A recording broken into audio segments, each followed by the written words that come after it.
And as soon as I start recording, a fire truck goes by. Sorry about that. On Tuesday, July 22nd, 2025 at 12:14 p.m. Eastern time. The EMTs are so rude, always going by my building. With Mr. Will Ramsey, who's been on here a million times before. You guys can go to the description. You can find his Twitter, you can find his books, all that good stuff. And just we were just talking beforehand about all the different kind of the assassins, Oswald, Sirhan, I was gonna say John Wilkes Booth, not John Wilkes Booth, John Hinckley, maybe Ray, Wilkes don't Booth. forget Ray. Yeah. Yeah, Uh, MLK. Who yeah. they So, just released a bunch of files on. So oh, I think 250,000 files they released that people haven't gone through them yet. well, But there we go. this is a current thing. Like that, what we're going to talk about today has direct relevance to our understanding of history and these releases of information that are coming out about RFK, MLK, and JFK. All right, well, I'm gonna hand it over to you, and um, but yeah, just start from where you tell me the kind of the personality changes. They're young, they travel. It's all these sort of sudden things, and it's not, I guess, for me, like layman's terms. It's like I would always imagine to be somebody personally aggrieved, and or ex-military who has the skills, and or at the end of their life medically or just, they're old.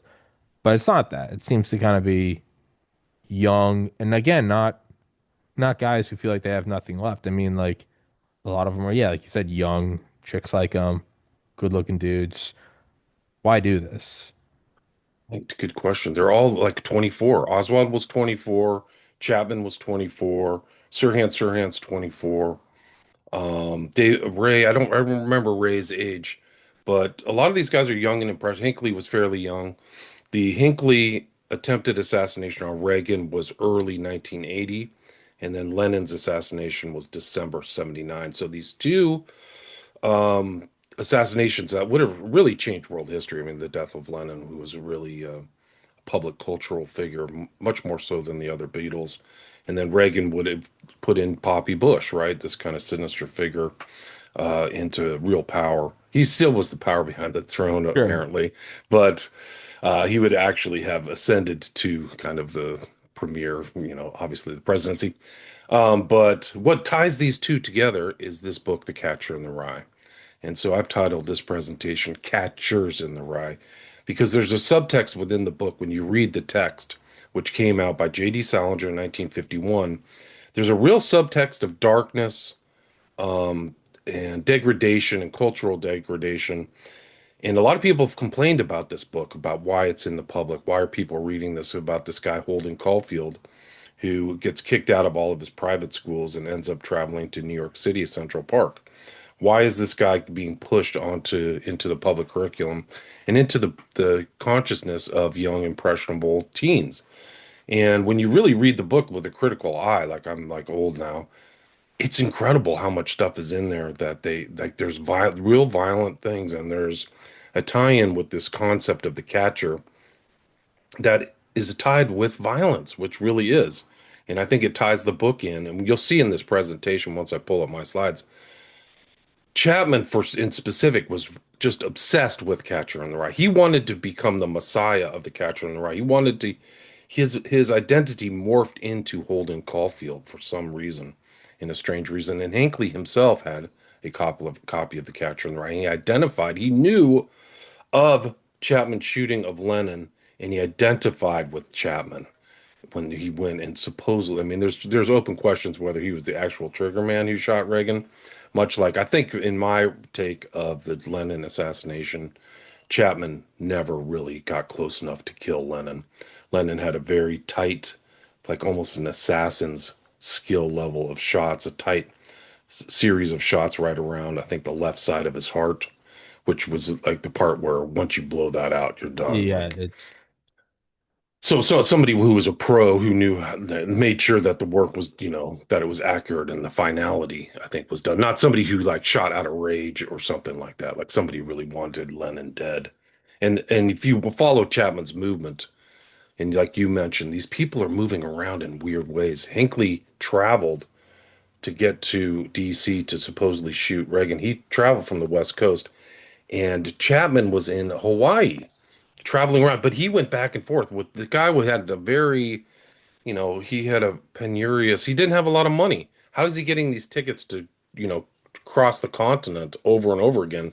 Because he had been in New York City earlier. So it's almost like there was an attempt before what took place, I think, December 8th, 79. And there's a just as like a quick aside, you do have to ask yourself that when in the most obvious and kind of, dead horse beaten example of somebody like Greta Thunberg, but I mean, you do have to ask yourself when you see I mean, unless you are outright the son or the child of somebody famous, where it's like whether you don't deserve it, but you do kind of have a built-in platform, whatever. Donald Trump Jr. doesn't seem to be a necessarily remarkable person, but your dad's Donald Trump, so of course you do.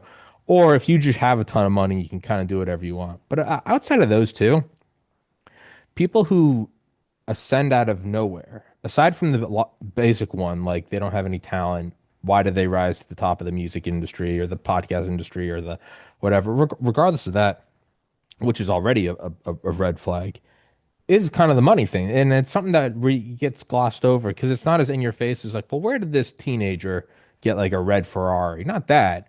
But when you just see them again, just traveling around, just doing basic things, ask yourself, like, I'm my own boss and I have freedom.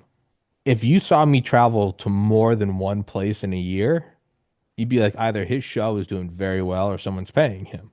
Because you can't, if you're just young and you don't have those things, nepotism or, extreme talent or wealth, that alone is sort of a red flag that a lot of us just ignore. Like, why is this person always on, or David Hogg? Like, they're just Right. present all the time. Right. Okay, they're not covered in jewelry. Yeah, but like, why are they not at work?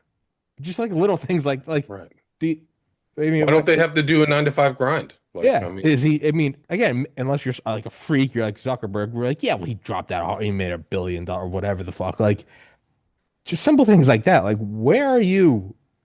Where do you not have work tomorrow? How are you again and again and again giving stump speeches? And like, so to me, that always just says there's a hand somewhere, whether they're willingly or unwillingly, knowingly or unknowingly aware of being used. Somebody's using them. So. right. The word you could use is handled. There's a handler or something. And there's weird things with these guys. When you're talking about that, I'm thinking of this guy, Ruth, who was supposed shooter of Trump last year, I think it was, The where golf he course would, guy. yeah, the golf course guy, but he was also involved in Ukraine. What's he doing in Kiev, advocating for this war?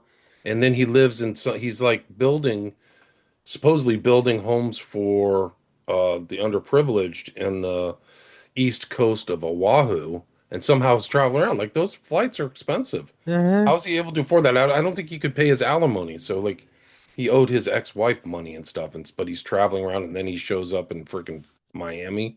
So something strange is very strange about him. And he was also in a Black Rock video with another, Yeah, like apparently with, the yeah, so that's even heightens the high strangeness. And it kind of ties into this whole presentation of these guys traveling around, the weird elements in their interests. Because even Mangione, he is one of the things that we know that he wrote about, the guy who killed the healthcare executive south of Central Park, is that he had an interest in Kaczynski. And Kaczynski's writings, the kind of Luddite writings against modern technocracy or technology, very present concerns. But we have him writing, but Kaczynski was an MK Ultra victim, like literally like legitimately not saying it as a joke. I mean, like provably, verifiably paper trail. 3 years of like it's hardcore torture and with like the brain thing on with the wires. Like they literally had him wired up like a lab rat. Like this is not a joke. This is all provable. And Yeah. one of the interesting things is that the guy who was his kind of like doing it was a psychologist who was also involved in doing a write-up on Hitler's mentality too. He wrote The Mind of Adolf Hitler, or helped write it. I can't remember his name, Wallace or something like that, but I have him in the presentation. But so you have this Mangione and actual like mind control elements are around, and this is a guy who underwent this weird personality change. This is a highest high functioning guy. He was the the head of his class went from a private school, from a very wealthy family who went to Palo Alto and was working in AI. and all of a sudden goes under this personality changes and decides he has to take action, much like these other guys. They decide, like Sirhan, I have to kill RFK. He repeats it over and over in his notebooks. Kill RFK, kill RFK, kill What? RFK. Well, I don't. I probably should know more, but one isn't Mangione. He's from a wealthy family, and I'm pretty sure it was a healthcare family. Healthcare, ex But also, wasn't his whole thing like he had surgery and and he couldn't get back surgery and it was denied, and he was in pain, so he, young dude couldn't go make love, couldn't kind of go out and enjoy life, and it was. I mean, I had my tonsils out after a month of in bed. Yeah, sure, you kind of start to go crazy, but he was. That doesn't really gel with the fact that his family's wealthy. Like, what does it matter if you're denied coverage? Just pay out of pocket, let alone the fact that your family's points. also in healthcare. Right, good point. I think his family owned like a very famous hotel. They had property. That's what I mean. And Is like this private school was like 50 or 60K a year. that's what I mean. And So then they're I don't shelling want to out. I don't want to make light of it because a lot of people can't afford it. But like He was the valedictorian. That was the word I that's not couldn't an come issue up with with his the other day. family. Yeah, It's right. not he's not it's not like he's pissed at his dad because he didn't get a Rolls Royce. Like his family would have just paid out of pocket. What like what in God's name's going, you know? Right. Well, that's the real question because you see this kind of continuity of this something triggers or switches Yeah. in these people's personality, and usually they're in a hospital. So Yeah. Sirhan disappears into a hospital in 2 week for 2 weeks, and he comes out and starts acting real strange and is on the radio with this guy Radio Man. And then same thing with Mangione. Like, why would he risk it all?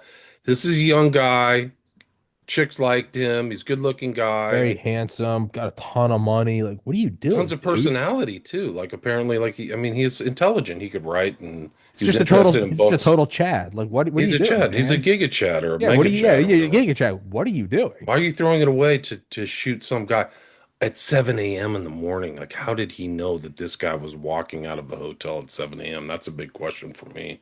Yeah. Like, how does he know that? And he was moved in to tried like in a skilled way. Like he disguised himself and had all kinds of, camouflage. I think he got caught because he like lowered down his mask in Pennsylvania or something like that. But like he really thought it through. So it's these guys are all strange. Mm, James Earl Ray, strange, Sirhan, strange, Chapman, strange, Hinckley, strange. yeah. But yeah, but the Catcher in the Rye concept. The thing is, there's a weird nexus point for New York City for some strange reason and Central Park, because Lennon shot at the Dakota, which is right off of Central Park, and the final scene, the ending of Catcher in the Rye ends in Central Park at the carousel. That's why you have this kind of visual of the horse in the carousel spinning round and round. And then Mangione kills this guy and rides his bike into Central Park and supposedly leaves his stuff at the carousel of Sketch and Ride. Like I couldn't write this, like it's unbelievable. So like there's just weird thing tie-ins to Catchers and Ride. If you look through this book, there's kind of weird phrases. Salinger was in the same kind of intel department that Heinz Kissinger was in, or Henry Kissinger, which was involved in interrogation. So it was a lot of psychological things going on. They were trying to assess the kind of psychology of these Nazis and whether they could be reformed, put in jail, Nuremberg, or clipped, right? Paper clipped. So Salinger very much knew this kind of in the beginnings of kind of like behavioral psychology and things like that, even before MK Ultra, which officially got its stamp in 1953. So he knew all this, and I think a lot of this stuff came out because they knew they were going to go into the Cold War, and there's like this concept of the cultural Cold War, and there were a bunch of generals who saw that they were going to pivot towards the Soviet Union, right? Especially after the Soviets exploded the atom bomb. Hmm. And so this book pops up right around there, 1951. Kinsey's book on the sexual male, which was highly financed by the Rockefellers, was 48. And that information bled over into this book. So you see some of those Kinsey concepts in this. And it's a very strange book in a way because it's very sophisticated in its use of words. Like they mention Albert Pike in this. Hmm. Like there's a character named Pike. There's also a character that's based off of the guy who wrote Time Life Loose. He's also, and there's a lot, and it's pretty vivid for its time on sexual stuff. So almost every sexual what we used to call deviant behavior is involved in this. So it's like voyeurism, homosexuality, prostitution. I Yeah. mean, Now it's and it, elementary school curriculum. yeah, so it's all in this. And the character, Holden Caulfield, Call has a kind of esoteric meaning. So if you're born with a caul over your face, that means you have second sight. So the character himself, and it starts off, he's literally overlooking his fake school, which doesn't exist, Pensy, but he says it's cold as a witch's breast. So it's like he starts off as this, he's a kind of like anti-hero, kind of a dark hero on top of a witch's boob, a cold witch's boob with a call, and it just goes on and on. I mean, if you take this book apart as an adult, it gets so weird because he talks about being split-brained. He makes repetitive statements. He's undergoing transformation.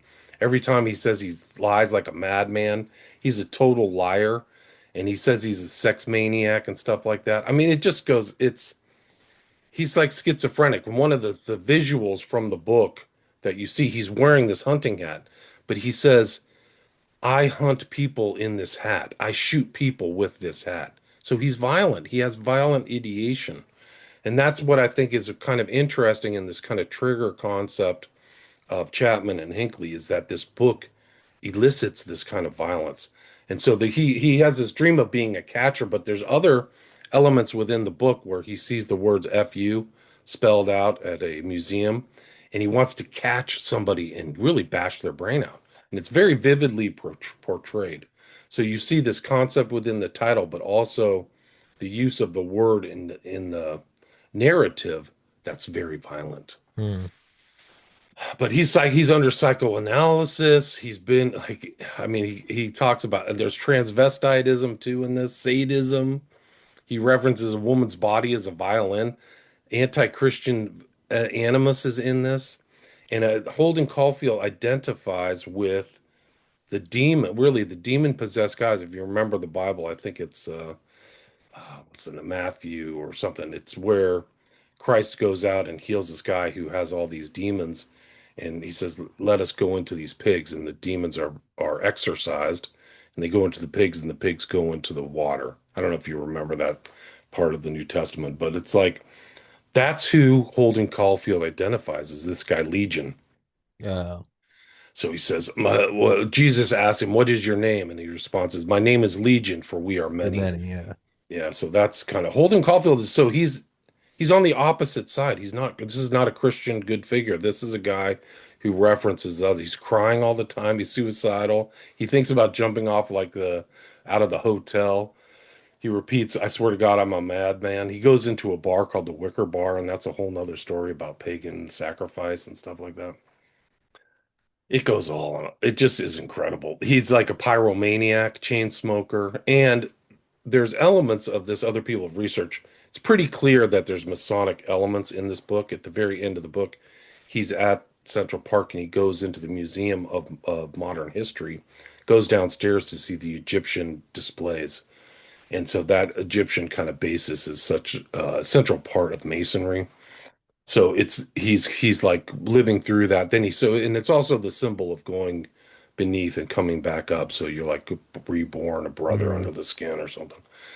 He's also obsessed with his 10-year-old sister Phoebe, and it's not a good obsession. There's a real hint of like incest and real dark stuff, and he's inappropriate with her. And it's almost kind of like a pedophile's view of a kid where you think they're adults. There's no way they're an adult, but Phoebe's portrayed as this very sophisticated older kid. And that's the Hmm. way the book ends. The book ends with Holden Caulfield in Central Park watching Phoebe go around the carousel on these horses. And he said the happiest he's ever been. He's miserable throughout the whole thing. And then he ends up the final chapter, I think it's chapter 26. He's in a mental institution. He's talking to his brother. His sister's out and his parents are out of the picture. Also, the other thing that's interesting is like his parents are very vaguely in the book. So it's almost like they're depersonalized or abstracted. His mom comes into him while he's smoking at home, while he's hiding, and that's about it. So there's no real like parental. It's almost like it's portrayed like this in a lot of Disney movies, where there's no mother figure or father figure around a lot of times. And it's like this in the book. So, like, why is all this crazy stuff? And people who've associated the, like, who are pro this book, like Bill Gates, and of all people, I mean, you can't even write this. One of the favorite books of George H.W. Bush is Catcher in the Rye. So the assassin who's obsessed with Catcher in the Rye, who tries to kill Reagan, Bush is fans of that same book. Like he's kind of doing a wink and a nod, in my opinion. Mm. Yeah, it's really crazy. Can I show you some Yeah, slides? yeah, yeah. I give you permission. Let me see if I can get these up. Um, yeah, so this is three. Let me see if I can do this. So this is the book, standard book. It's got its gold and red, right? So this is it. You see that like that, Hmm. and that's the carousel. And there's Holden Caulfield with his murder hunting hat, who says, like, I hunt people in this hat. I dream of murder. And then he always asks, where do the ducks go? See, he's detached from reality. He doesn't understand that the ducks go south for the winter. So he's asking where the ducks go, and it's an insight into his kind of split brain. And I think that's really interesting. The book has sold 65 million copies. It's an industry to itself. It has to be Yeah. seen as an industry.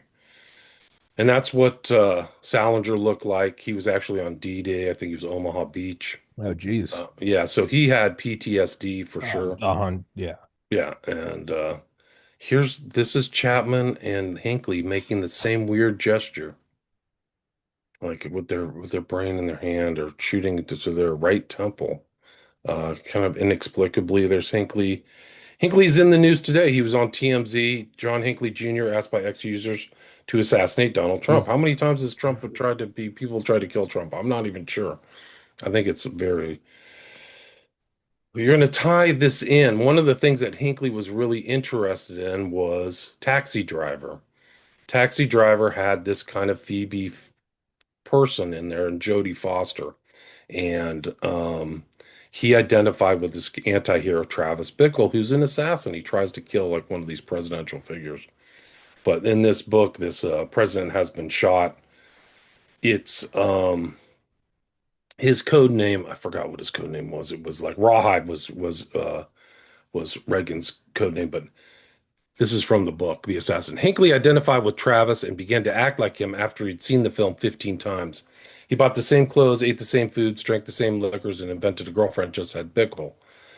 What's interesting about this guy Bickle is that he's based on another killer of the guy who tried to kill Wallace. So if you remember the George Wallace murder where he became paralyzed, it was 1974, and this other guy did it, and they based Bickle off that other assassin. So you see this weird thing that happens in our culture where you have fictional assassins and real or attempted assassins or whatever are emulating people in fiction. Does that make sense? Hmm. Another one who person who was a killer who liked Catcher in the Rye and is lesser known than Hinckley and Chapman is a guy by the name of Robert John Bardo, and he killed this actress Rebecca Schaefer. And he had The Catcher in the Rye. A red paperback copy of The Catcher in the Rye was found on the roof of the Beverly Palms Rehabilitation Center on Beverly Boulevard. Bardo, indicated that he threw a red covered paperback book entitled The Catcher in the Rye in the alley while he was running. The discovery of the book harked back to the 1981 shooting of former Beatle John Lennon by one-time mental patient Mark David Chapman in New York City. After the obsessed fan shot the rock singer, he calmly took out a copy of the J.D. Salinger novel and was reading it when police arrived. And the killings were so close to each other that you can find articles that feature Hinckley and Chapman in the Yeah. same article. This is literally it. And I'm gonna show you, but Chapman reads from The Catcher in the Rye in court. So you can see that right there. And like there's things about Hinckley, like it's like they're talking about him growing up, like how normal he was. Like he was. Hmm. Hinckley described his son in junior high school as the kind of kid that anyone would love to have. Popular, good-looking, captain of the basketball team, captain of his football team, president of his homeroom. We just thought the world was going to be his oyster. And then he began to notice a change in John. He began to spend time alone. And Bardo had this like assassin's kit, but he was not insane. Like he was found not insane. Bardo was not insane when he killed the actress, but suffered from a schizophrenic disorder known as splitting, which hampered his ability to form the intent for murder, the psychiatrist testified. Dietz, concluding 8 days on the witness stand, said that Bardo's splitting meant he alternated between seeing Schaefer as all evil or all good, but was not aware of the shift in his emotions. Really strange. And then, like, he was smart enough to hire detectives to like hunt her down, but he was not found. He was guilty by reason of insanity. Before the shootings of Hinckley and Chapman, Catcher in the Rye was featured in a movie about mind control, The Shining, right? And like mind states and things like that. So here is forgot her name, but she's reading The Catcher in the Rye in the morning. And Phoebe, when she's doing her last ride around the carousel, is wearing a blue dress. So I think they threw that in there too. So this is their Catcher in the Rye reference, and that's Danny. Also featured in the movie The Conspiracy Theory with what's his Mel name? Gibson. Well, thank you, Mel Gibson. And like this is another guy who's done some research about the Freemason aspects, Joe Atwill, about the book. And this is the main character. This is a people shooting hat. I shoot people in this hat. Why is this guy repeating these phrases and then these guys are shooters, right? Both Hinckley and Chapman supposedly shot them. And this is the audiobook. So you see, you can go look at the audiobook on Amazon right now. And that's Holden chain smoking Caulfield with his murder hunting hat, his shooting hat. And some of the references that I use for this are two books, Mind Games by David Whelan and The Murder of John Lennon by Fenton Bresler. And they tie in, there's weird tie-ins, not just between these assassins, like we kind of talked about at the intro, but their handlers or their psychiatrists. So the same psychiatrist who analyzed Chapman worked on the Sirhan case. Like it's unbelievable. But this is from Mind. It's the chapter is titled Mind Control. When you come in to read the detail about Mark Chapman behaved at John Lennon's murder, you will find a striking parallel between the dazed and in a trance-like condition of the two men. He's talking about Sirhan. Mark remembered more of the actual killing, but otherwise the reactions were almost identical. And remember what ex-lieutenant and detective Arthur O'Connor had said, quote, I saw him the night of the murder. I studied him intensely. He looked as if he could have been programmed, and I know what you are going to make of that word. So that's interesting. And then he mentions an odd footnote. This to me is like central to the cases. There's an odd footnote to all this. The principal medical defense witness for Sirhan was Dr. Bernard Diamond of the University of California, one of America's leading psychiatrists to use hypnosis in his work. 13 years later, he was to be one of the defense psychiatrists for Mark's case, so he worked Sirhan and Chapman. His diagnosis for the two men was the same, paranoid schizophrenia. Yet he seems to have used hypnosis, not to have used hypnosis in either of his two interviews with Mark, although he hypnotized Sirhan on 6 of his 8 visits to great effect. For instance, when Dr. Diamond asked Sirhan where he had concealed his gun while waiting for Kennedy, Sirhan, in his trance, went for the inside of his belt on the left side. And it's interesting that they use this word trance because in 51, Holden Caulfield is talking about himself on page 73 that he's in a trance. He's using the same words. It's crazy. And so then there was in these notebooks with strange writing, must kill all RFK, must kill RFK. And then Diamond's asking Sirhan, is this crazy writing? Diamond asks. Yes, yes, yes, Sirhan wrote. Are you crazy? No, no. Well, why are you writing crazy? Practice, practice, practice. Practice for what? Mind control, mind control, mind control was the written reply by Sirhan. So you see this kind of overlap between these guys. Um, so he had Catcher in the Rye. Uh, he Chapman has it. He's walking around. He writes in this something. He goes to the Dakota. He writes on the inscription to Holden Caulfield from Holden Caulfield. This is my statement. And he quotes, the reason I killed John Lennon was to gain prominence to promote the reading of J.D. Salinger's The Catcher in the Rye. I'm not saying I'm a messiah or anything like that. If you read the book and you understand my past, you will see that I am indeed the catcher in the rye of this generation. So his identity became caught up in this book for some reason. It's just very strange.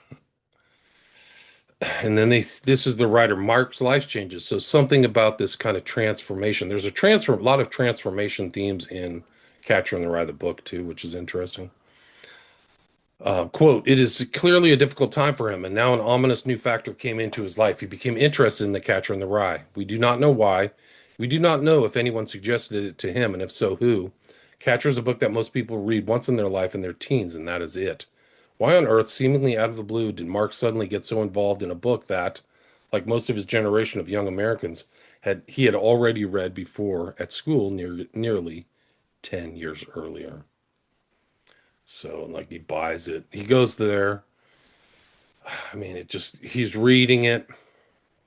In August 1980, with The Catcher in the Rye, he equally and suddenly mysteriously recovered interest in Lennon, as with Holden Caulfield, he had not thought about for nearly the past 10 years.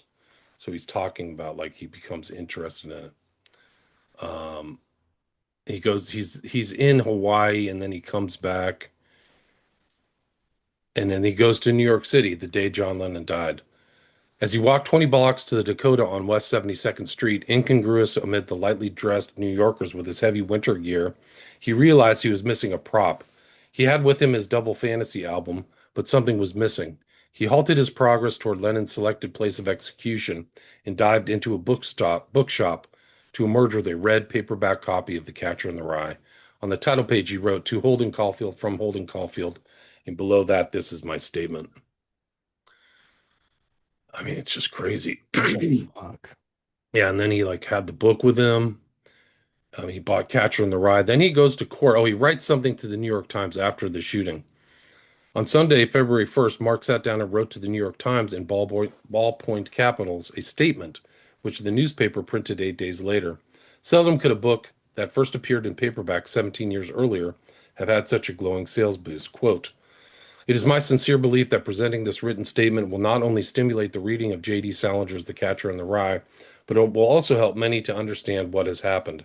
If you're able to view the actual copy of The Catcher in the Rye that was taken from me on the night of December 8th, you would find the handwritten words, "This is my statement."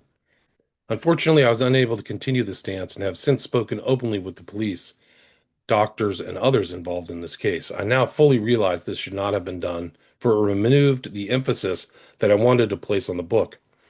My wish is for all of you to someday read The Catcher in the Rye. All of my efforts will now be devoted toward this goal, for this extraordinary book holds many answers. My true hope is that in wanting to find these answers, you will read The Catcher in the Rye. Thank you. Mark David Chapman, The Catcher in the Rye. It's crazy. Yeah. Then he shows up. He shows up at court with The Catcher in the Rye, so he's carrying it, and he goes in and he makes a statement. He says, asked if anything he had said to the court before sentence was pronounced. This is, I think, August 1980. Mark opened his copy of The Catcher in the Rye and read an extract to the hush, part 49. He had worked it out carefully. If you want to check it for yourself, it is to be found on the 173 of the Bantam paperback. Holden Caulfield is talking to his young sister Phoebe, the only person in the world whom he really loves, about what he wants to be when he grows up. She suggests a lawyer like their father, but Holden dismisses lawyers as phonies. What he wants to be is a catcher in the rye, and he explains what he means in this passage cited by Mark David Chapman on his Day of Judgment. Quote, anyway, I keep picturing all these little kids playing some game in this big field of rye, and all thousands of little kids, and nobody is around, nobody big. I mean, except me, and I'm standing on the edge of some craggy cliff. What I have to do, I have to catch everybody if they start to go over the cliff. I mean, they are running and they don't look where they are going. I have to come out from somewhere and catch them. That's all I'd do all day. I'd just be the catcher in the rye. So that was his statement. And this is Hinckley. This is Rendezvous from Destiny. Yeah. Rawhide Down. Let me interrupt. Yeah, go ahead. If like if this whole like podcast, this presentation itself, let's say Catcher in the Rye didn't exist, and these are all fictional characters. If this itself was like a movie, I'd be like, Will Ramsey's a fucking schizo. But it's reality. Right. No, Like it if sounds this like was it's just right. if somebody showed this to me, I'd be like, yeah, it's a fun Netflix thing. Yeah, I mean, kind of out there. That would never happen. One book, all these guys killing presidents and whatever. But this is you're showing You just, This isn't even my work. You can go read I Fenton know Bresler's that. book. I'm I just know that's reading it what's to so you. funny. It's Yeah. just like, but it's not. It's rea if this was a movie, I'd say this is stupid. But No, this is, it's not believable. but here it Look, is. Sorry, keep going. these are different books. Like, so then there's Hinckley. This is 3 months after Chapman. He is doing this weird traveling, like Ruth, like Mangione, right? Yeah. Like Crooks, maybe. I don't know. Quote, the 4 day trip was a blur of fast food and brief stops. Las Vegas, Cheyenne, Chicago, Cleveland, Pittsburgh. Traveling through Utah, he awoke from a brief nap to find the bus hurtling through a massive snowstorm. He spent much of the trip slouched in a window seat, watching the scenery stream by or reading The Catcher in the Rye, J.D. Salinger's novel of teenage angst and alienation. He identified with the story's main character, Holden Caulfield, but the book was also special to him because he knew that John Lennon's assassin had pulled it from his pocket and leafed through it moments after gunning down the rock and roll icon. Questionable. Lennon, who had been killed 3.5 months earlier, was Hinckley's favorite musician. Even so, he sometimes felt that he identified more with Lennon's killer than with Lennon himself. And then, several of his favorite books, Catcher in the Rye, he brought along a copy of Shakespeare's Romeo and Juliet and a book called Strawberry Fields Forever. I mean, it's just really crazy. And then here's George Bush Sr. This would be the beneficiary of the death of Reagan. Is there a book that inspired you? There was this marvelous book by Salinger called Catcher in the Rye. That's what he says. And here's Bill Gates. These are, you can go and look these up. Like, this is Yeah. crazy. Bill Gates from 2013. You may notice there aren't any novels on my list this year, but it's not that I don't enjoy fiction. I've read The Catcher in the Rye a bunch of times. It's one of my favorite books ever. So, like, these two high level WASP kind of Brahmin types love Catcher in the Rye. Why? I mean, they're involved in so much nefarious stuff. It's off Yeah. the charts. Then you have Ruth and Crooks. We've talked about that. Good Girl was kind of based on The Catcher in the Rye. There was also a movie featuring Jared Leto called Chapter 27 because there's 26 chapters in Chapter Catcher in the Rye. And so this is kind of another story. It put on a lot of weight. And there's a lot of themes he's repeating. It's interesting to watch because he's repeating quotes from Catcher in the Rye throughout the movie. So I'd suggest people check that out. But there's an interesting scene. You can watch it on YouTube. But also, he had this kind of almost a ritual thing where he would put things in his hotel room, and one of them was the Wizard of Oz stuff too, which is known to also like when people are programming people's brains, they use the Wizard of Oz themes. And then Holden kind of named like I broke down the name Holden and the call. Sorry, I You're was good. getting through a cold. You're good. Various traditions have viewed it as a sign of spiritual or psychic abilities. In some folklore, the call was believed to bestow second sight or the ability to see in the future. So that's it. And then Ruth, just like strange stuff. This was from Surge, the New York. This is Mangione. The New York Police Department claims to have found the CEO shooter, that's Mangione, backpack near the carousel in Central Park, exactly where the Catcher in the Rye ends. And then in the chapter where he meets Luce, it's a stand-in for Henry Luce of Time magazine, who ended up buying the Zapruder film, right? The person who took a shot at Wallace, his name was Arthur Bremer, so that's another assassin. And Bremer was an interesting character too. And I can show some videos of him, but he had a diary, and he was the influence for Travis Bickle. So you go Bremer to Bickle to Hinckley, which is really strange. But one of the other strange things is that Bremer had watched Kubrick's A Clockwork Orange, and it was influenced by Alex DeLarge. So it's this weird kind of overlapping between fictional characters and real characters that I can't explain. I mentioned the Cultural Cold War, J.D. Salinger. This is Bremer. He was the shooter of Wallace. And Wallace, I think, was kind of like a third party guy. I think it was important for somebody to get rid of him because I think he was going to try to take votes from Nixon, if I remember correctly. Bickle was partially based on the real life assassin Arthur Bremer. There's Bremer after he shot Wallace. This is from Bremer's diary. So he says on May 4th, I think he shot Wallace like 4 days later. He's traveling around like these other guys like Hinckley and Chapman. Milwaukee saw Clockwork Orange and thought about getting Wallace all through the picture. Fantasizing or fantasizing myself as Alec, or Alex DeLarge, that's the main character, but without my brothers. Just a little of the old ultra violence. I've decided Wallace would have the honor of what would you call it? In death he lays with presidents. Wallace dead, who cares? Editors will say. So he's like plotting to kill him. So the famous De Niro character Travis Bickle is influenced by a real assassin. And there's like a backstory behind Bremer because like one of the more sinister people in American history, Hunt E. Howard Hunt. There's allegations that he went in and faked the diary. So he, that's a whole nother show, but it just shows like there's all kinds of machinations behind some of these characters. These who are handled. Hunt reports that the day after the assassination attempt, he received a call from Chuck Colson asking him to break into Bremer's apartment and plant leftist literature to connect him to the Democrats. So there's Mangione, his connection to Kaczynski. He made a comment on Kaczynski's industrial society and its future. He was not a United Healthcare customer, which is strange. And then there's like a post, like we were talking about this. This guy had everything ahead of him. He threw it all away to shoot them. This is Henry Murray was Kaczynski's psychiatrist. And the stuff he did for 3 years, like it's off the charts. In these sessions, subjects faced a hostile interlocutor who mocked and dismantled their beliefs, often with the aid of essays they'd written. Encounters were filmed, and participants were later forced to watch their own humiliation. Electrodes monitored physiological responses, heart rate, sweat, adding a clinical layer to the psychological assault.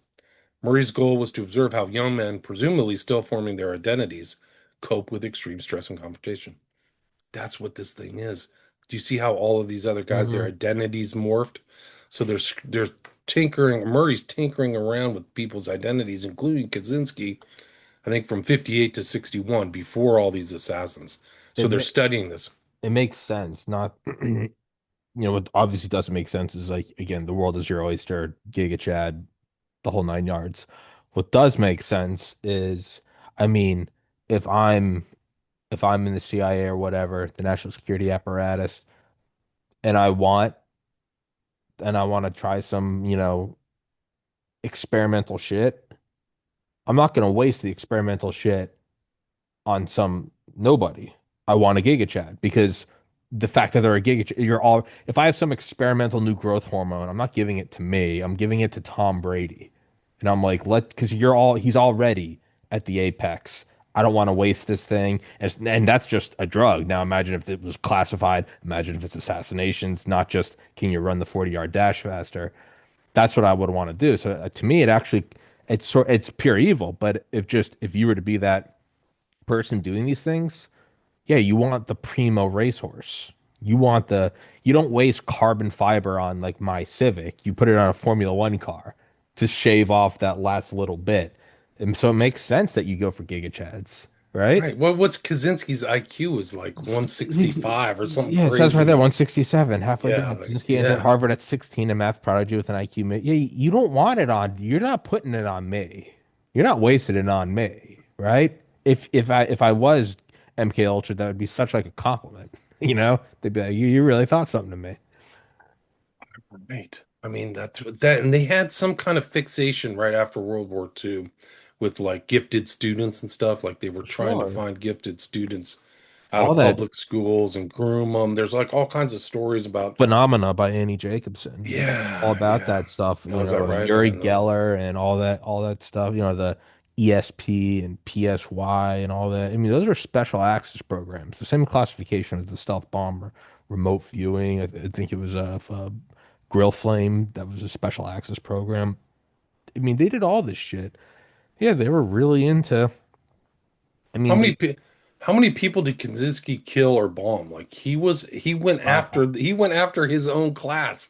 Like he bombed professors and like uh heads of like CEOs, like crazy stuff, man. do you Like he think wasn't that go was planned, or do you think that was like, oh don't know. I shit, don't you? know. I don't Because it know. seems counterintuitive if you're in like the technological elite to do that. it might have just been a flex. Like, let's see if you can do this. Like I'm gonna get back my own class or something like that. Like That he makes me got a think he retained part of his personality and was like, it was like his like revenge arc. yeah, makes sense, right? So he's bitter because he kind of dropped out of academia or whatever. Yeah, So and I'm gonna get yeah. academics. Or, I mean, if you're in the CIA, but again, if I have some guy, if I have some Kaczynski character, you can only do so many bombings before you get caught. Yeah, I'm not gonna waste it on him going and bombing like a St. Vincent de Paul or a Right, Walmart. I'm right. gonna be like, let's I'm go going for some after the Harvard Yaleys. professors. Right, right. There you Can you go. get it? I know you can't get into the White House. Let's see, what can you do? How close can you get? That might have just been like a trial run where they're just like, God damn, we got this guy to do this. Or you could even go one step further and say it wasn't that he was bitter and it wasn't that he was turning against his handlers. Maybe that's the ultimate test. Can we get him to go fucking kill his friends? You know? Right. I mean, you're talking about like you just bring up Manchurian Candidate. If you remember that Yeah. famous introductory scene, they're the hypnotized party in Manchukuo or Manchuria. Who's the nicest person in your troop? Oh, it's this guy. Everybody loves him. Shoot him in the head, right? Yeah. Yeah. That's how it starts. Yeah. And Kill a puppy. Yeah. it's interesting tie-ins to all this because the main character in Manchurian Candidate, which came, I mean, it's a whole nother arc of the story, but it kind of fits in.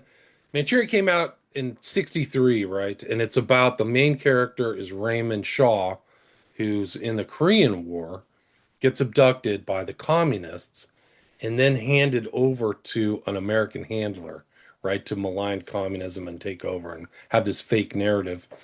But he has handlers all the way through, so somebody's overlooking him. What happens to Oswald? He's at Atsugi. Then he comes home. Then he mysteriously somehow gets into Russia and finds this woman and is in Minsk and all these things. And he's being handled the whole time. Like he's got Carrie Thornley and this Macmillan woman who knows him in Russia, which is really strange. And she ends up writing, I mean, it came out in these JFK docs that she was a CIA asset the whole time. So she wrote Marina and Me, which is like uh Oswald's a lone nut, it's like that kind of baloney, but like if you can see the Intel imprint. Anyway, he's handled the whole time all the way to Dallas. It's so weird. And Raymond Shaw, the same thing in the fake movie. He's being handled by multiple people, and he's handed over from communist state to, the land of the free, right? And I Capitalist. and another it might be Phenomena by Annie Jacobson. I've read all of her books, but I think it's still Phenomena. It was one of like the top guys in like the it might have been one of the Dulles brothers. It was one of like the top in that whole 50s, 60s kind of the players. It wasn't J. Edgar Hoover or James Jesus Angleton. It might have been one of the Dulles brothers. Well, I can tell you for a fact that it was Alan Dulles who announced brain warfare Well, that it one was week. his son was in Korea, and his Correct. son had like a Brain brain injury. injury, and that's where the term was coined, brainwashing, because they didn't want to believe that, it's back in the 50s, they have much tighter control on narratives. You don't want these soldiers, whatever, on the radio or reports coming out that they're betraying their country, America's doing the wrong thing. So what they do is they go, these goddamn communists, there's no bottom to their souls. Like they'll brainwash, and that's where brainwashing gets entering, like around the same time that MK Ultra is happening. Right before it, really. Yeah. Because this was the stuff. There were supposedly pilots that were coming back who had been captured, Uh-huh. who had been behaviorally modified. Yeah. They were sympathy for their captors, right? It was Yeah. actually studied. Actually, there's a really interesting study by Jolyon West, who like his whole story is crazy, but he got his start doing interrogations, just like Salinger, and also trying to figure out what was going on in the psychology of these guys who had been captured by the communists, right? I mean, and so it's interesting. I mean, this whole narrative that I'm talking about, it shows how fiction and nonfiction blurred. Uh-huh. Like, because the Manchurian Candidate, there's so many things in there. It was written by Condon in 1959. And it's like direct quotes of in Manchurian Candidate, the movie, are from the book. But like they knew all that stuff. So all that And do of the Korean War and communism and cultural Cold War and Cold War and MK Ultra is all in that stuff. and probably like the biggest game of I mean, great, not Nintendo, but like one of the huge thing, like every dude my age has played it a million times, is Call of Duty Black Ops, where you're this guy, Mason, you're a special activities division assassin, and the entire thing is Mason, what do the numbers mean? Because he was captured by the Soviets, tortured, and he's kind of going crazy, and eventually it's like the coordinates for a bombing, but he gets to meet with Kennedy in like the Pentagon, and he's having all these flashes about killing him. And then the movie kind of finally ends, and it was like the Soviets tried to brainwash our guys, make a Manchurian candidate, and they failed. And then it shows Wow. the Soviet scientists going, "What do you mean failed?" And it shows a black and white real footage. I mean, obviously it's all fake of Dealey Plaza before he gets in the cab, and you Wow. see in the background, you see it zooms in and you see Mason's face, and it's indicated that he killed Kennedy. Wow. Wow. And that's That's like the amazing. biggest game of like late 2000s, like Call of Duty. It is like I mean, it's like a meme, Mason, the numbers. But Right. It like, sounds like it's very well written because that overlaps with well, what's it's going on also in. like what this isn't some obscure game. It's kind of like, it's like, okay, so the new generation doesn't read. How do we get them? Call of Duty. Like, Right. That's yeah, incredible. yeah, It's really Mason, interesting. It numbers, overlaps with the Manchurian Candidate because they're having the whole theme is they're having dreams about being abducted. The They whole don't know they're the real. whole fucking game is Yeah. he has three scientists he's trying to kill. I think they're Operation Paperclip scientists. It's Steiner something and something, and the entire time he's chasing him Wow. down. And then he has a guy, so he gets thrown into a gulag for Kuda, and he escapes. He leads a rebellion, and he escapes, and he has a guy that helps him, a Soviet that becomes his friend, and his name's I think Reznov. And so the whole thing is he escapes the Soviet Union, and then it's a whole campaign of like you're fighting your way out to get back to America with your friend Reznov. And then it turns out that Reznov was killed back in the gulag, and he's hallucinating Reznov the whole time. He's like, "What do you mean, Reznov?" They're like, "Dude, Reznov's been dead for years." But the whole game is you're with Reznov. He's helping you. He's helping you kill like people, and it's not real. And the entire thing is like you're hallucinating it. And it's like, well, then so there's scenes where Reznov like kills someone that's sneaking up on Mason. Mason's like, "You got my back, thank you." And it's like, well, who is like those were you, but you were splitting into personalities and you thought Reznov was real. And then again, the kind of the culmination is that it's not shown, but it's indicated. They go, your brainwashing failed. And he goes, what do you mean failed? And you see Kennedy walking by, and then it freezes and it zooms in and it's grainy, and you see Mason in the background. And it's like, well, why was Mason at Dealey Plaza? Wow. That's amazing. And it's like the other than like Grand Theft Auto or Halo, that's like I'm not even a Call of Duty guy, and I know it like the back of my hand. That's Well, how that's much it was incredible. pounded into my generation. Right. Well, that's incredible because if you like the Manchurian Candidate was written by Condon, 1959. It was we know that Kennedy was a reader. He liked to read spy novels. He read James Bond and he read Condon's novel. One of his best friends is Frank Sinatra, who helped him get elected in Yeah. 1960. The green light for this movie, A Manchurian Candidate, came from Kennedy's influence. He knew somebody at one of the studios and told Sinatra to make the movie. And the book emulates the Kennedy assassination to a certain extent. There's weird overlaps because rifles and shooting and all this. Well, that's what happens in the final denouement or the end of Manchurian Candidate is the shooting of a candidate, right? Um, at Madison Square Garden of all places, and it's basically Oh, Manhattan.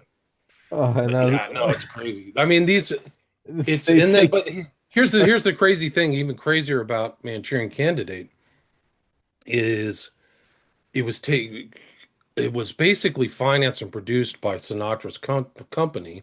He got great actors to be on there. Vivian Lee had just come off of Psycho. Lawrence, I forgot his name, was the main character. But he decided because he owned the production, he took it off of the thing out of circulation for 25 years, so nobody saw it. And this is before like internet streaming or anything like that. So it just basically became disappeared from the public consciousness until 1998. It's incredible. And it's actually I mean, it gets deeper. I don't know. There's a But there, I there- mean, there's so much high strangeness involved in the Manchurian Candidate. I can't even get into it. It's so all, the next show I do with you, we'll break down the Manchurian Candidate because okay. it is absolutely incredible. They have NLP references in there, neuro-linguistic Uh, programming. There's like incest between the mother. There's visual symbols. So like even the discussion we've had today where you see this kind of morphing of concepts and things like that, it's all inculcated in the Manchurian Candidate film in a really clever way. It's very subtle and it's very good. And it's spanned the test of time. I mean, it's incredible. And you have to look at it also, just an interesting note is like three very important black and white movies all came out around the same time. Doctor Strangelove, The Manchurian Candidate, and 7 Days in May. And Manchurian Candidate and 7 Days in May were both promoted by Kennedy before he was assassinated mhm. on November 22nd, 1963. Another another huge installment of Call of Duty came out in like 2021, I think.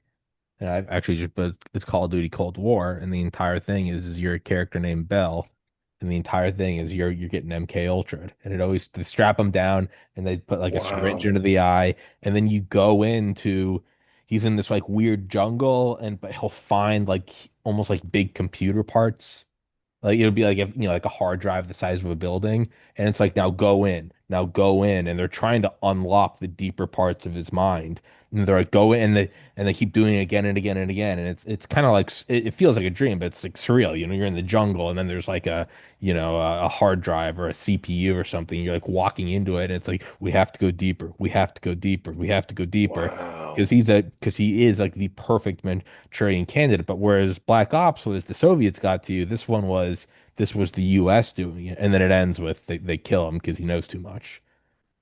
That was another Wow. huge. That's 3 years ago, 4 years ago. Call of Duty Cold War, yeah. And oh, and one of the big things is and so in Black Ops he's meeting with Kennedy. I just remember this. You go and you meet with Reagan, and Wow. I just remember you Wow. go and you meet with Reagan in the Oval. Wow. Wow. That is crazy.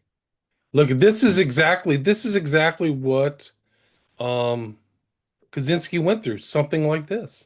Oh yeah, no, that's what they do in the Cold War. They hide him down and they put it sort of intraocularly and they go right through the eye into the brain. Yeah, we're going in, Wow. Bell. And that's what Arthur Bremer's talking about. He's What the watching this same movie with and then he goes and kills Wallace like four or and 5 days later. f- This is it. Like people don't fucking know, they don't know how deep wait, Kaczynski went. wait, Like they just think that Kaczynski went through some kind of like aggressive training. No, he uh, was in this kind of stuff. Like he was hooked up to electrodes, bro. wait. 58 to 61. There's another huge game, Far Cry 5, where you're out in Montana and like it just basically like the social order falls and like the National Guard kind of quarantines the whole state. But you're in there and it's like the sheriffs versus like this these like super like ultra nationalist Christians cultists, and the whole game is just kind of fighting each other. And you have to they take over different parts of this county and you have to like liberate the parts of the county. You're the sheriff and you're fighting the guerrillas. The guerrillas capture you and some friends and they hold you in an insane asylum. In the insane asylum, they strap you down and they're playing a movie on the projector. And what the movie is they somehow got video recording of the sheriff's like hideout. Like let's say like let's just say it's my house. And they run you again and again and again. They give you a drug called Bliss, and you run through this like kill house where you're going through every door, and you're kind of every time you do it, it happens throughout the game. You get a little farther, and it always ends with you coming in the very end and you kill a guy. And then it turns out that they finally there's an activation code on the radio, and it's a song, and as soon as it starts playing, these guys like run through like the headquarters and they know it like the back of their hand and they kind of like black out. and they go and they kill all of their friends, and then the music stops. They're like, "Oh my, what happened?" And it's the entire time they're MK Ultraing you with a trigger song. It happens in an insane asylum, and then you snap out of it, and you're not next to the dead body of your friend, and you're like, "What the fuck?" And that's the entire thing. Is like, that's how they get you.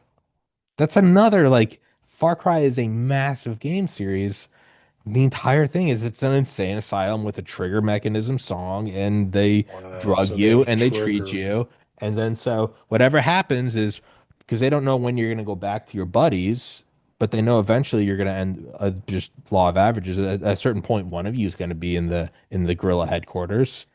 And then they just play the song over the radio, and it's just like eyes gloss over, So and the they just song start is the boom, boom. trigger. The If song you is the remember, I trigger. don't, well, have you seen the 1963 version of the Manchurian Candidate? No.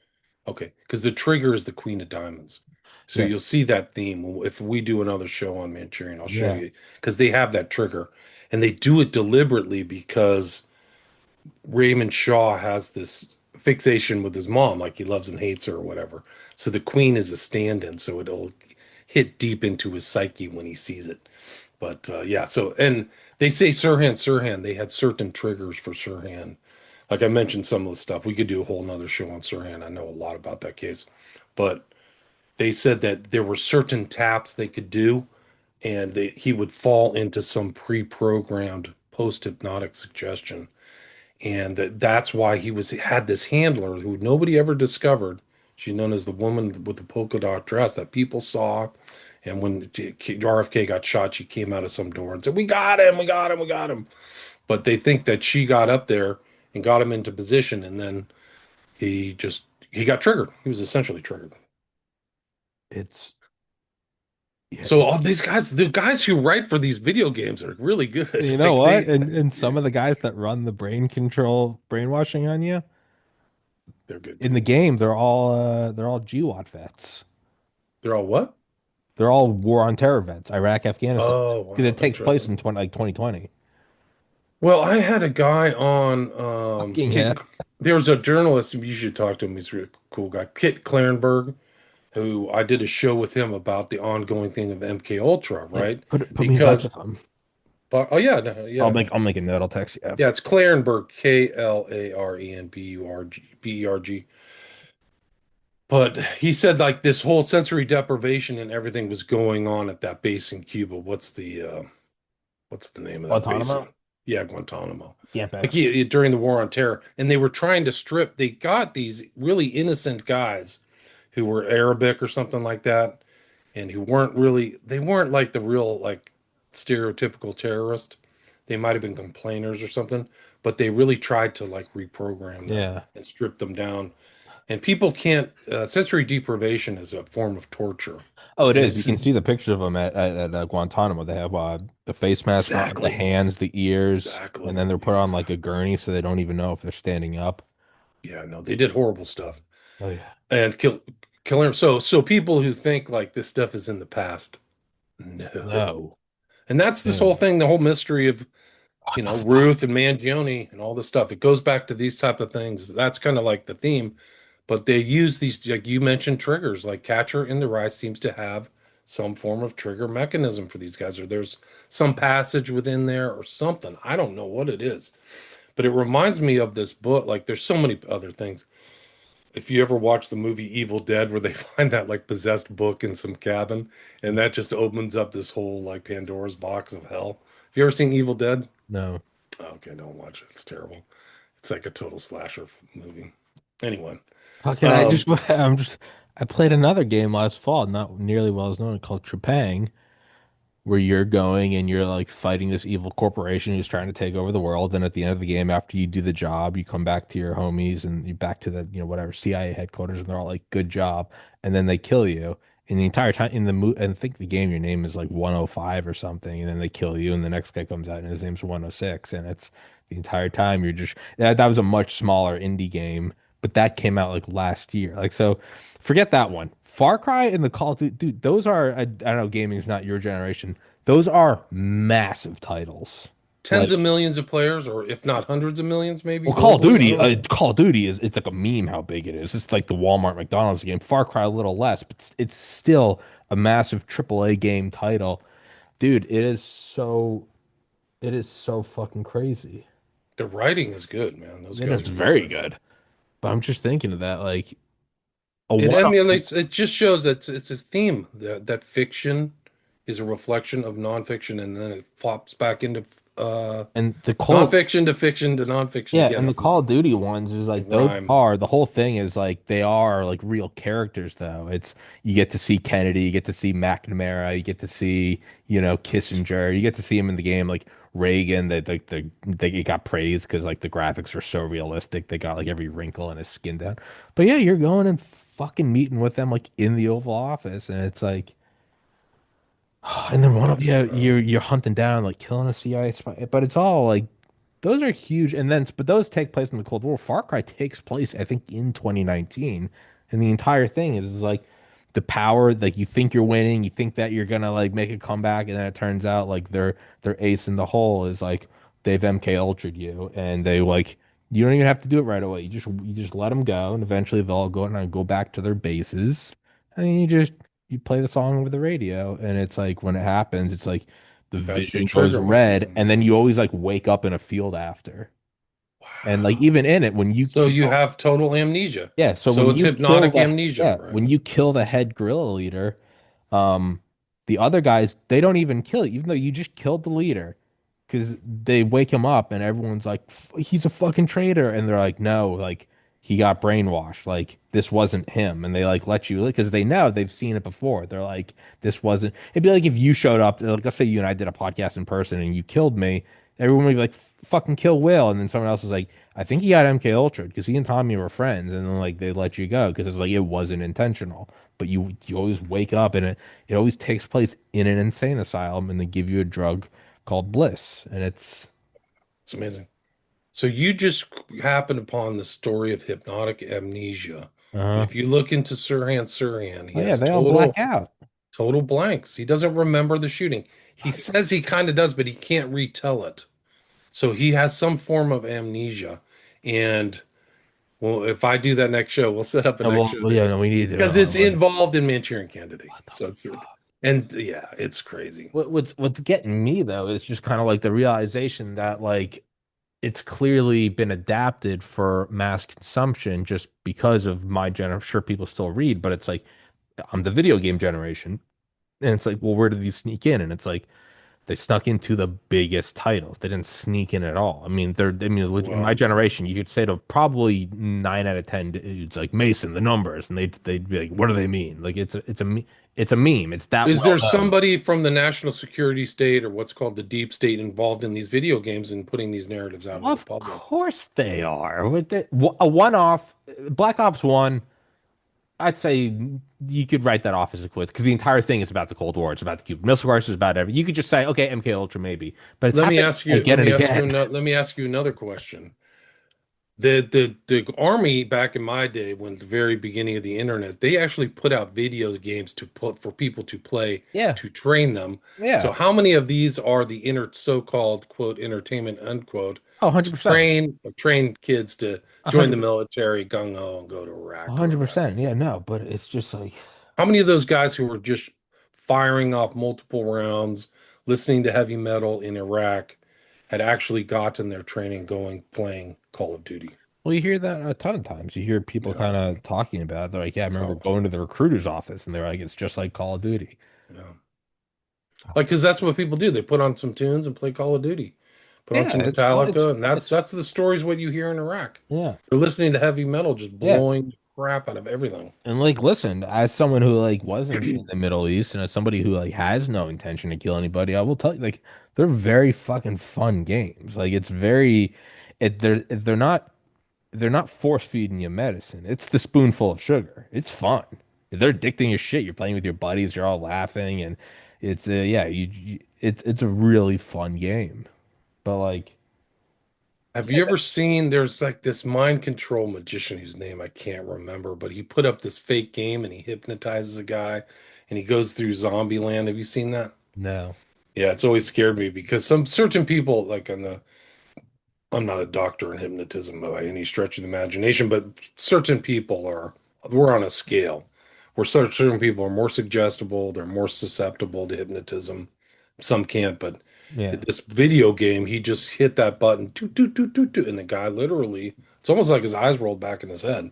Like he knew that he had him in a deep suggestible state. And like you put him through, he moved him into this other thing, and he had all these fake zombies, like what was in the video game.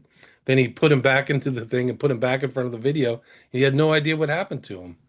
Like he literally had gone through some kind of zombie apocalypse and then put him back in front of the video game, and his friends were all in on it. He was like, wow, that was a really intense game. And it makes sense not only for the obvious reasons, to have somebody assassinate someone for you. That's kind of the holy grail. But also to truly not that's why there's like need to know shit. It's like it's like they do SEER training, right? Survive, evade, resist, and escape, I think. Um, and they teach you how to be interrogated. You're supposed to give up little nuggets so that they stop interrogating you. But then they reach a point where, I mean, you even talk to like, the most hardcore like Delta Force guys. They're like everyone has a breaking point. Eventually, if they're just like dipping your feet in boiling oil, you're gonna start telling them what they know. Whether you're a human, which is why there's need to know. They can't torture something out of you that you don't know, which is you'll hear a lot of like CIA pilots for the U-2, the SR-71, all those back in the Cold War. They say like, no, we actually didn't know. So they could start chopping off your toes, and you'd be like, I actually don't know what my mission was. Well, if you were assassin, it's much harder. If you're a pilot and you're flying over, they could tell you, hey, you're flying over this country to take these pictures. You might actually not actually know what the real mission is. You're just flying the plane. You can't do that if you're an assassin. If you're an assassin, they say, hey, go kill Will Ramsey. Like you can't really not need to know it. Because if you got caught, you'd be like, I killed Will Ramsey, and these are the guys that told me. The holy grail would be, even if you tortured them, they'd be like, if you had amnesia, you'd be like, I actually don't know. I legitimately don't know. And they could start chopping off your limbs and putting you through the worst torture, and it wouldn't matter if they completely broke your will or sodium pentothal or whatever. If you actually didn't know, there you can't give it up. You can't give up what you don't know. If I got kidnapped and tortured for like nuclear codes, I'd be like, I actually, I'll tell you numbers to get you to stop, but I don't know. And that's why it's like the holy grail. Wow. Of course, you'd want Manchurian Candidate. Wait till you see my Manchurian Candidate All right, presentation. yeah, no, Remember all the no, stuff. Remember hypnotic amnesia. oh Remember this, all these things, God, oh because God. it'll blow you away. Here's the thing, finishing up on Yeah, yeah, yeah. Kaczynski. He had a code name called Lawful. The experience was particularly intense. Over 3 years, he endured roughly 200 hours of these sessions. Murray himself described the interrogations as vehement, sweeping, and personally abusive, a stark contrast to the ethical norms emerging in psychological research at the time. So he has this young kid who's like 16 or 17, and the 17-year bombing campaign that killed three and injured 23. So, I mean, incredible stuff. So that's kind of like the tie-in to today. Yeah, no. Murray. I don't mean to end it abruptly, but I have a phone call I gotta take in like 3 minutes. So All right, well, let's wrap it. Let's wrap it up. yeah, Anyway, yeah, yeah. there's a lot more. I could do like 4 or 5 hours on this, but Dude, we I could do would a fuck part it. Let's two. do. Let's one. We'll Okay. we'll do it. We'll do a Manchurian Candidate one, and I won't have a time restraint. But like Well, after this one I can do another 2 hours because I got to on load all this, those other okay, then files. we'll Yeah. just do part two with this. Okay, good. Okay, Sounds we'll good. do part two with this. Yeah, sorry, I don't mean to clip it early. I don't mind. We've Yeah, been going for 90 minutes, yeah, yeah. so Dude, it's all good. it's a fun. That's such a.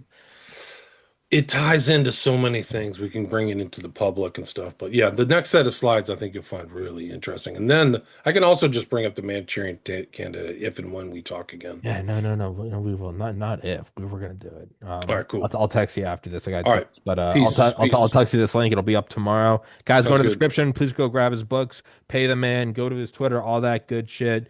Put a couple shekels in his pocket, Mr. Ramsey. Thank you so much. Amen.